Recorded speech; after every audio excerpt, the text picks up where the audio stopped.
আল্লাহ রাসূলের সাহাবী হযরত আবু হুরায়রা রাদিয়াল্লাহু তাআলা আনহু হাদিসটি বর্ণনা করেছেন। নবী করিম সাল্লাল্লাহু আলাইহি ওয়াসাল্লাম বলেন, আল্লাহ রাব্বুল আলামিনের কাছে প্রত্যেক বান্দা বান্দির একটি উচ্চ মর্যাদা থাকে। আল্লাহ পাকের নিকট প্রত্যেক বান্দা বান্দির জন্য একটা উচ্চ মর্যাদা থাকে, কিন্তু সে নিজের আমলের দ্বারা বান্দা সেই মর্যাদা লাভ করতে পারে না।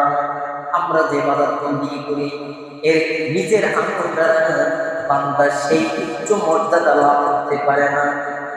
অবশেষে আল্লাহ রাব্বুল আলামিন বান্দাকে কোন বিপদ কোন জিনিসের মধ্যে আক্রান্ত করে ফেলে, এবং যেই আক্রান্ত করে এর মধ্যে বান্দা অপছন্দ করে ওই কাজগুলি অপছন্দ করে এবং কষ্ট করে বিষয়, অর্থাৎ বান্দাকে রোগ শোক মুসিবত পেরেশানি দ্বারা বান্দাকে জর্জরিত করে রাখে। অবশেষে বান্দা এই পেরেশানির মাধ্যমে আল্লাহ রাব্বুল আলামিন ওই বান্দার সেই মর্যাদা লাভ করতে পারেছিলেন। সুবহানাল্লাহ। আমাদের মধ্যে কোনো বান্দা বান্দিরা নাই, কোনো বান্দা বান্দিরা আমরা পছন্দ করি না। আমরা ভোগাক্রান্ত হয়ে থাকি, এটা কোনো মানুষ পছন্দ করে না। আমরা পেরেশানিতে থাকি, এটাও আমরা পছন্দ করি না। আমরা রোগ শোকের কথা আমরা কোনোটাই পছন্দ করি না। সবসময় আমরা সুস্থ থাকতে চাই। অথচ আল্লাহ রাসূল বলছেন, বান্দা এই নিজের আমল দ্বারা সেই আল্লাহ পাকের যে সুউচ্চ মর্যাদা, এই মর্যাদায় বান্দারা আমল দ্বারা যাইতে পারে না, মর্যাদা লাভ করতে পারে না। বান্দা রোগ শোক এবং পেরেশানির মাধ্যমে সেই বান্দা সেই উচ্চ মর্যাদা লাভ করতে পারে। এখন রোগ শোক বালা মুসিবত আল্লাহ পাকের পক্ষ থেকে আসে, ঠিক কিনা?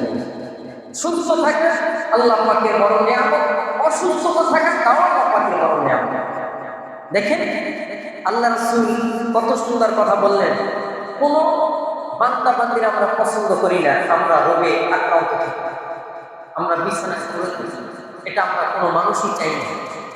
আমরা শোকের ভিতরে থাকি, এটাও আমরা পছন্দ করি না। আর আমরা পেরেশানিতে থাকি, এটাও আমরা পছন্দ করি না। আল্লাহ রাসূল কি বলছেন? এই তিনটি পেরেশানির মধ্য দিয়ে সেই মর্যাদা লাভ করা সম্ভব।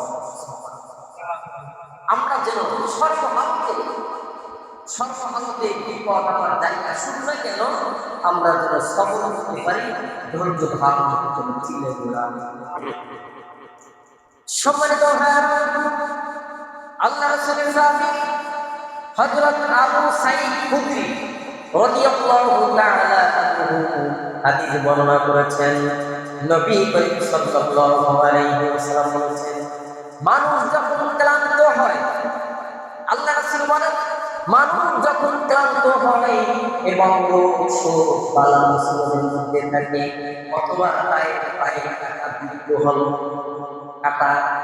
বিদ্ধ হলো, এর কারণে বান্দা গুনাহ সময় আল্লাহ তাআলা মাফ করে দেন। সুবহানাল্লাহ। যখন আমরা দুর্বল হয়ে পড়ি, অনেক সময় দুর্বল হয়, মানুষ সবল থাকে না, দুর্বল হয়ে যায়। মুসলমান যখন দুর্বল হয়, রোগ শোক পেরেশানির মধ্যে থাকে, অথবা তার পায়ে কোনো কাটা বিদ্রোহ, এর কারণে আল্লাহ রাসূল বলেছেন বান্দার গুনাহ সমূহ ঝরে যায়। সুবহানাল্লাহ। কত সময় আমাদের পায়ে কাটা ঢুকে, অনেক আঘাত খাই, পেরেশানির মধ্যে থাকি, হতাশ হয়ে যাবে, নিরাশ হবে না। এটাই বুঝবেন, এই হাদিসগুলি মনে রাখবেন। যখন আমার উপর অনেক বিপদ আসবে, বিপদ রোগে আক্রান্ত, পেরেশানির মধ্যে আছি, হাত কেটে গেছে, পা কেটে গেছে, পায়ে কাটা ঢুকলো, এরকমের জিনিসের মধ্যে যখন কোনো বান্দা বান্দি থাকবে, মনে করবেন আমার গুনাহ সব আল্লাহ তাআলা গেছে। এর পরিকথাটা কি? আমার গুনাহ ঝরতেছে।